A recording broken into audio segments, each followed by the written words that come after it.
it's a squash. Yummy. Squash is on the menu. Yeah, it is. Oh, there's. Is it this squash? Yeah. Wow. It's cool to meet the food we're about to eat. A lot of food. We're ready. From Frequency Media, this is Globocurious, an immersive travel podcast about the magic of curiosity, discovery, and human connection. I'm Michelle Khouri, and this week we're headed to Yountville, California, where we're having a luxurious dinner at The French Laundry, known as one of the best restaurants in the world.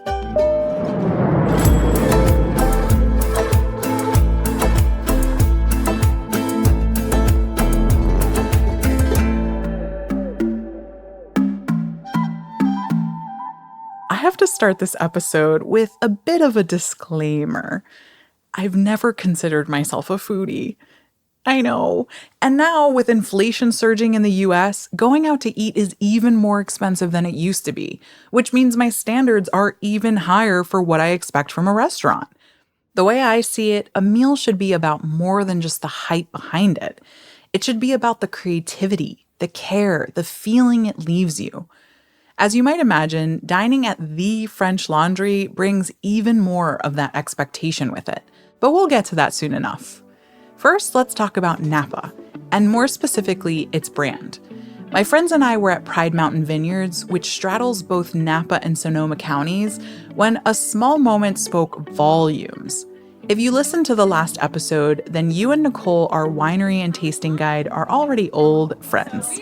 So, Carrie, now the air feel a little more expensive over there? Yeah, I think so. That's Napa air. Oh, that's Napa air. We're breathing Sonoma air over here. We're more down to earth.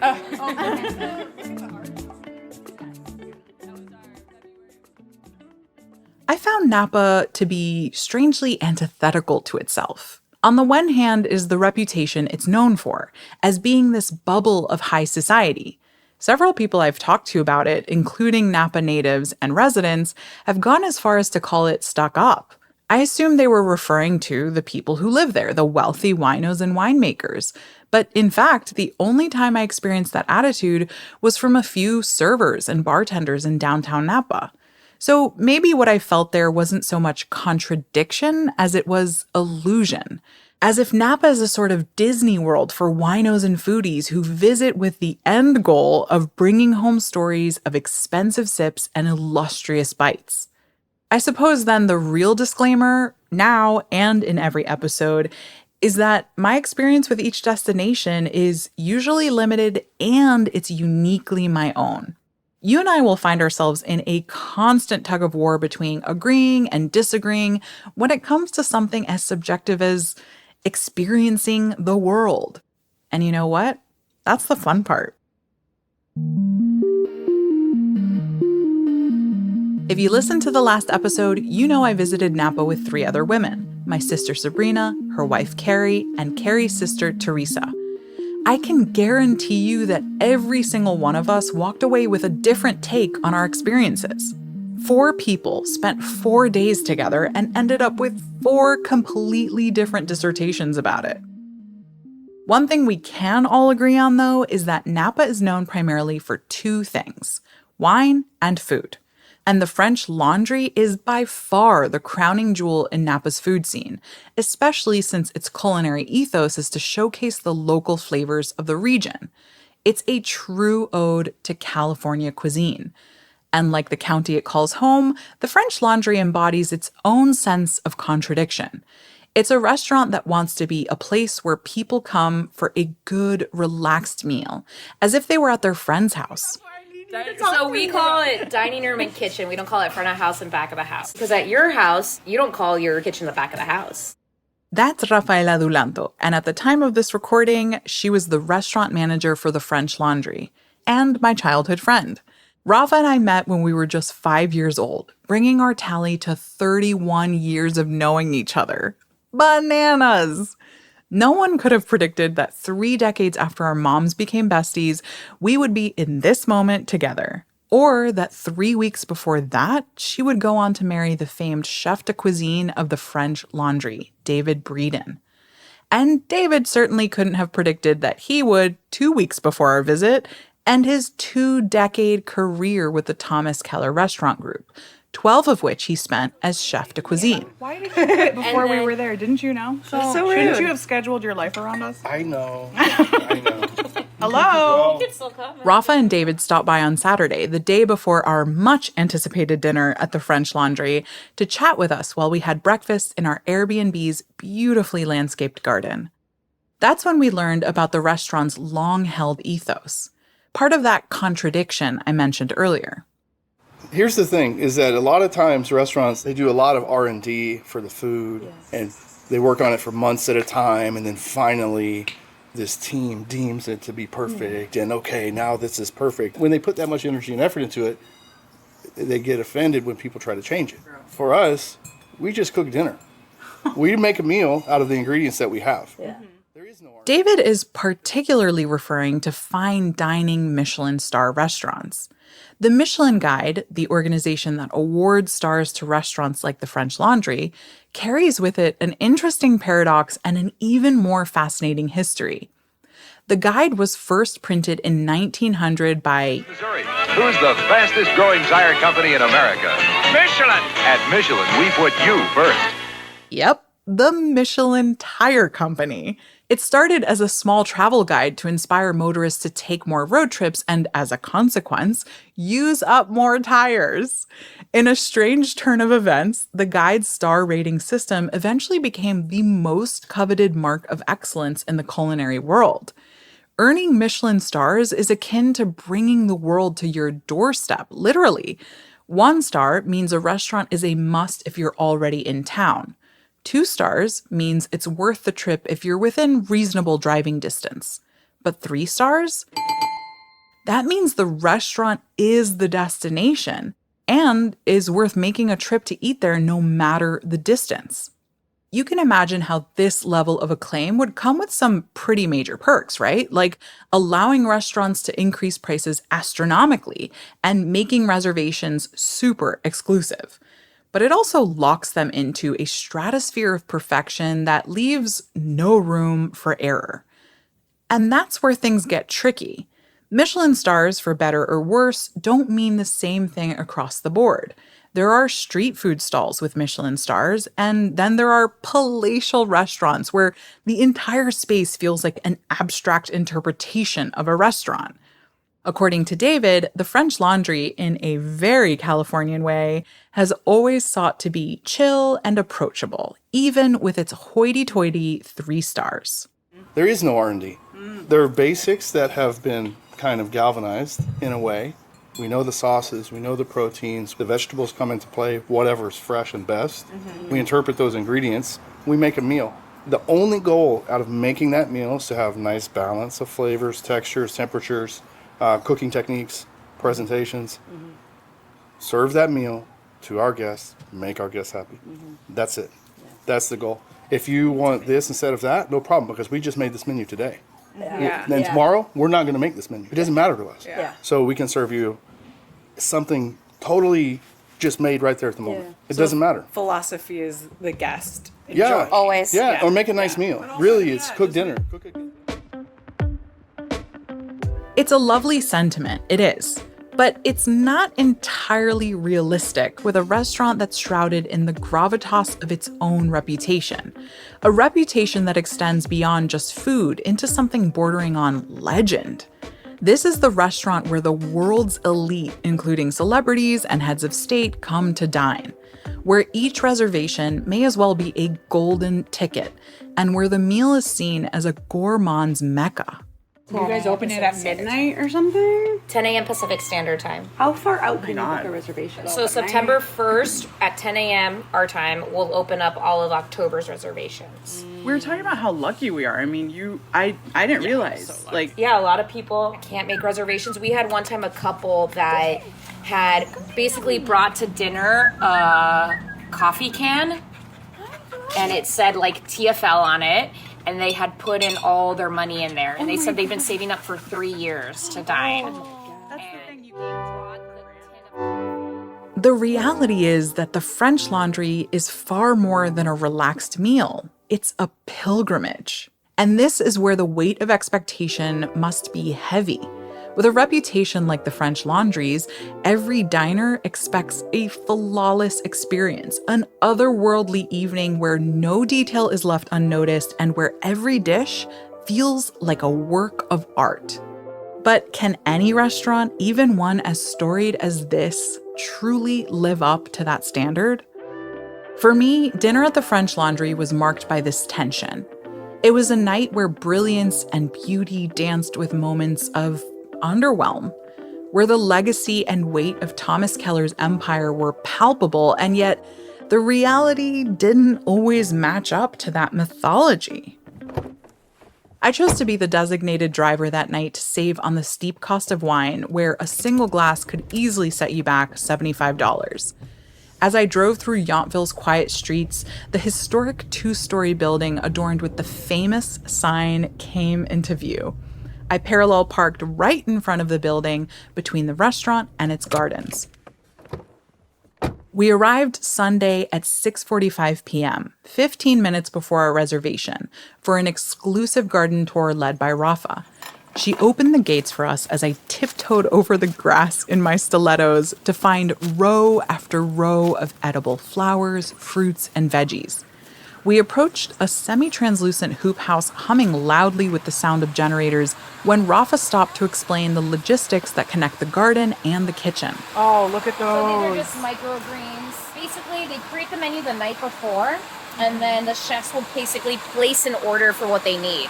So In the backyard. the culinary team will bring their order, and then every day at about 1 o'clock, they come by again for a second round. And so they announce in the kitchen, garden, second round, and that way they're able to bring or incorporate, anything that they're missing. It's a lot of collaboration and working with the culinary team to grow what's needed. It's a lot of communication, constant communication. This ethos of freshness is the backbone of the French Laundry's menu. Every single day, the team creates an entirely new menu based on what's available and in season. As we made our way past the peppers and toward the chicken coop, I admitted to Rafa that we were all feeling a little antsy. Dude, we were flipping out coming here. Why? Just the nerves of being here and realizing how hard it is for people to get in here, and A lot of felt people like are prom. really nervous Yeah. when they dine. So much so they kind of whisper when they first sit down, and it's as if they don't really know how to act. Yeah. And it's just just eat food and have a good time. People equate high price tag with trying to appear a certain way. You don't have to. You know when something crazy is happening and someone's trying to keep you calm by being extra cool and collected? That's how I felt about Rafa at that moment. There she was, sporting a tailored blue suit with a subtle plaid stripe on it, hair slicked tightly back into a bun, stilettos lifting her strong calves to the high heavens, each step exuding a serious professionalism. She was in beast mode. This is what I mean when I say there's a sort of push and pull between the relaxed environment Rafa and her team hope to achieve and the reality of what guests feel when they finally arrive to experience this near mythical place. Hi, thank you.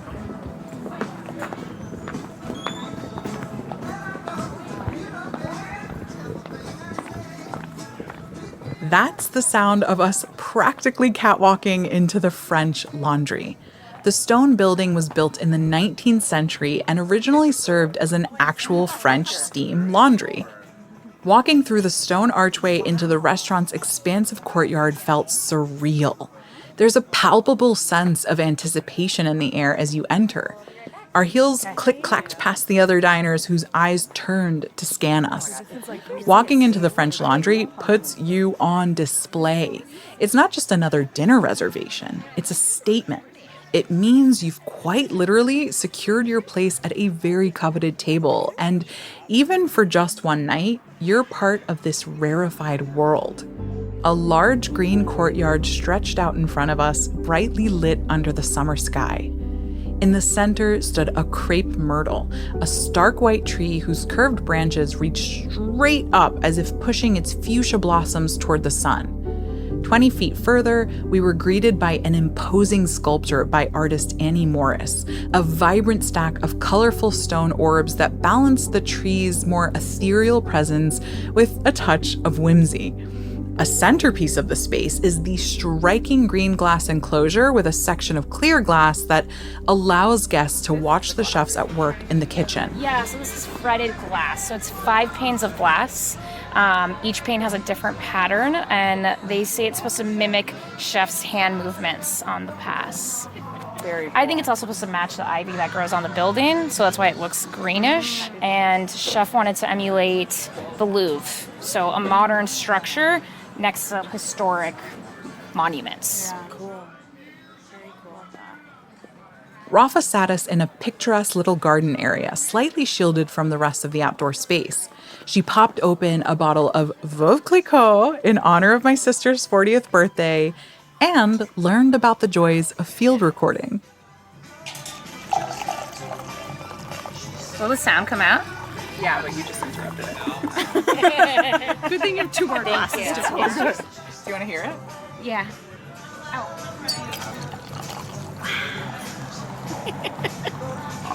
Do this one.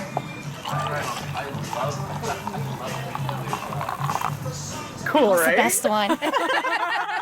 After giving us a few minutes to sip and revel and take photos, Rafa gathered us and led the way inside, walking us into the actual dining space.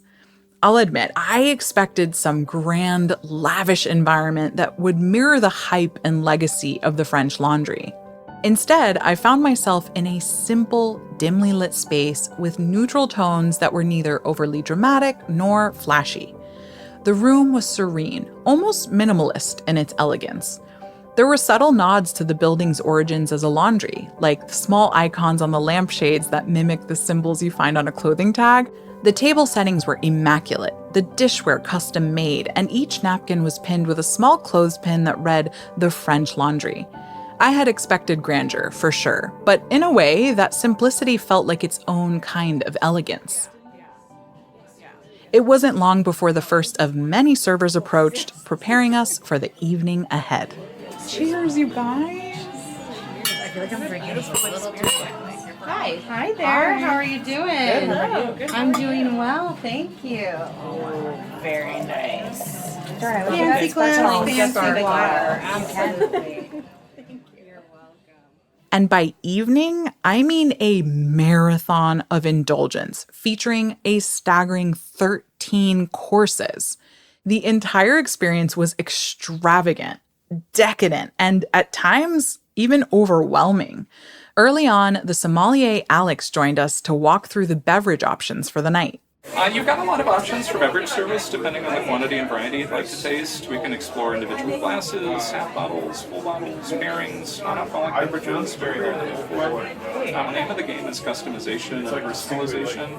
So each person's menu is a little bit different. We'd like to make something kind of unique to your preferences as a group. So I would just say decide on a value that's comfortable for you. I'll probably do 2 whites, 2 reds, something sweet, try to take you on a pretty broad tour. But if there's styles you don't care for, regions you'd like to avoid, things you've got a lot of at home, just let us know. It's pretty easy for us to kind of steer around that.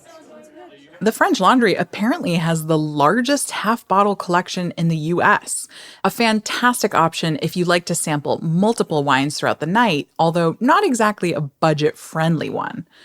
The ladies decided to carve out $300 each toward wine pairings. See, the DD title came in clutch because those 3 bennies were not in my budget. It did look like an awesome experience, though, so highly recommend the indulgence if you've got the cash. The meal began with a small amuse-bouche, salmon tartare cornets. The cone was like really good. Like melt in your mouth. What was this? This was a potato croquette. It tasted like a tater tot, like more finely ground potatoes. Yeah. Okay, good start. Consider me amused. That's when Alex came back offering us a library's worth of knowledge about our next sip. I have always been a sucker for a good history lesson, and he delivered one in the most unexpected of ways. As he poured this delicate sake into our even more delicate etched crystal glasses, he began telling us the story behind it. This is a new sake from a Frenchman, Richard Geoffroy. He used to be the cellar master at Dom Perignon for 30 years. During that time, really fell in love with the culture and history of Japanese sake. Went to Toyama and opened a brand new Khouri, and is doing something really non-traditional.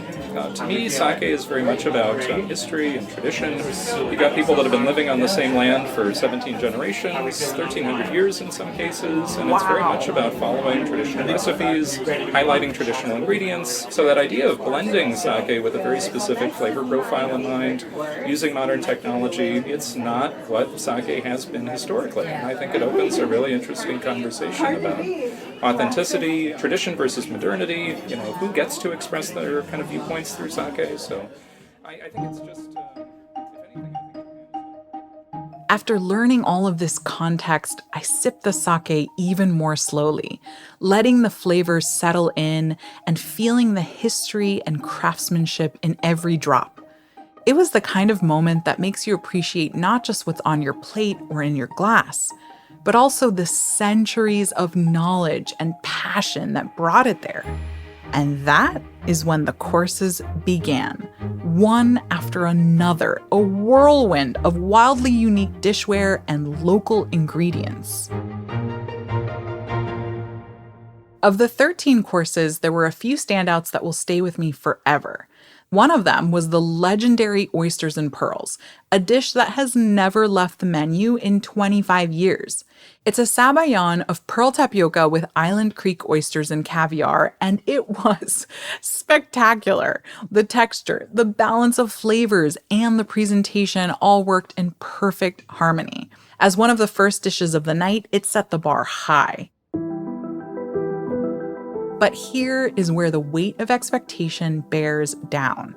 At a 3 Michelin-star restaurant, I expect every course to be a masterpiece. But that simply wasn't the case. Some dishes were about innovation, others about flavor, and a few were about sheer showmanship, like the mac and cheese piled high with black truffle shaved right in front of you until you say when, as if we were at the Olive Garden. It makes for an exciting moment for sure, but ultimately the flavor didn't quite live up to the theatrics. The mac and cheese left us feeling painfully full, and that's when the overabundance of food started to feel like a burden. But that burden quickly lifted when my sister Sabrina and sister-in-law Khouri gave a much more personal history lesson that reminded me to savor each bite with even more gusto. But yeah, that got to me what you were saying about like our upbringing, because like when we were little, and I don't really remember this, we didn't have much for food. I remember your mom saying neighbors would bring food over in boxes, and your mom would like dwindle down all of the food, like the non-perishables and whatnot, until one day all that was left was a single can of beets. Yeah. She hates beets, and she said she opened the cupboard and that's what it was, and so she took it down and she opened it up and she was like, girls, we're gonna try something new today. And like she like got you excited about something that she did not want because It's all we had. that's what you had. I'm very grateful to her for that, but I'm also so proud of myself for like taking that and like running with it, Yeah. because it feels like everything I have to earn. It is very earned. My heart and stomach were bursting. But just when we thought we couldn't eat another bite, dessert arrived. And it was a spectacle. It felt like a processional. 2 servers descended upon our table with trays overflowing with desserts. They placed them down in an almost ritualistic way before explaining each dish. It was my favorite part of the night, and one of the few moments where innovation, taste, presentation, and showmanship collided. And then the invitation from our head server Thomas that we'd all been waiting for. The back of house tour, which, by the way, they offer to all of their guests. Commence tour. Commencing tour. Oh, yeah. Thomas led us past the pastry kitchen and into one of the wine cellars, where he showed us bottles of Madeira from the 1800s that looked like they'd been pulled from a shipwreck. We passed the Walk of Fame, where stars on the floor honor legendary team members, including Rafa's husband, David Breeden. And finally, we entered the main kitchen. I think they were messing around in here. Yeah, they were doing some stuff. They were mopping, really, which is why I didn't want it. Oh, really? Oh, yeah. Wow. Look at this, already spotless. Watch your steps. Looks like it's a little... It was past midnight by this point, and you could tell the chefs were ready to call it a night. How strange it must feel to have glorified tour groups walk through your workspace constantly. Yet another quirk of the Michelin-starred world. Thank you so much. It was awesome. For us, though, it was exhilarating. A glimpse behind the curtain of one of the most celebrated restaurants in the world. An important reminder that while a place like this may seem almost fabled, at the heart of it are very real people, chefs, line cooks, servers, sommeliers, doing the backbreaking work they love day in and day out.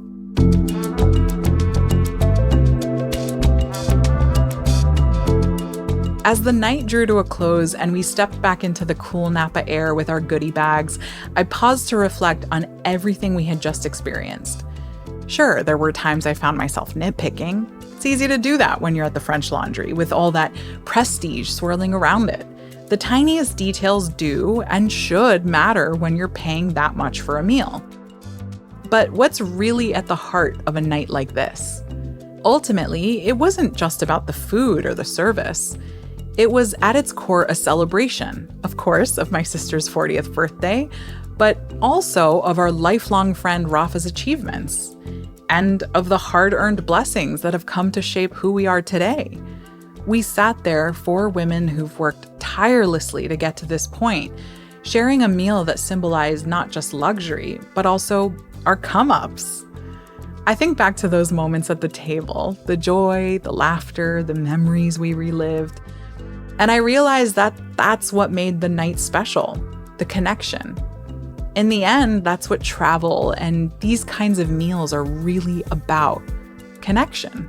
To the people you love, to the journey that brought you here, and to the moments that remind you how far you've come.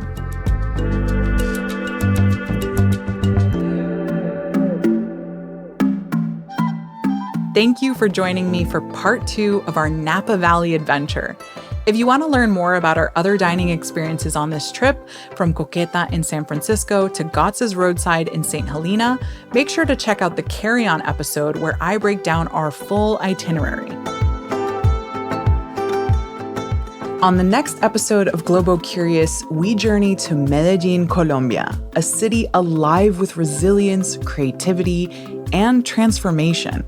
We'll uncover Medellin's complex history from its turbulent past to its vibrant present, and meet locals who share their stories of pride and progress.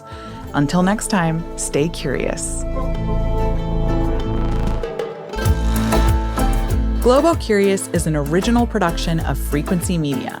I'm Michelle Khouri, the host, writer, and executive producer. Lizzie Stewart is our producer. Claire Bidigary Curtis is our sound designer and mixer. Jessica Olivier is our creative consultant and script editor.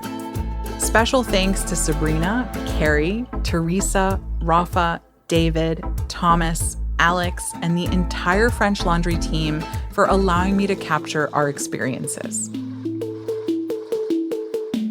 Being there for 20 years, She's recording. I imagine. Well, this is Can you tell? No, this is how I talk.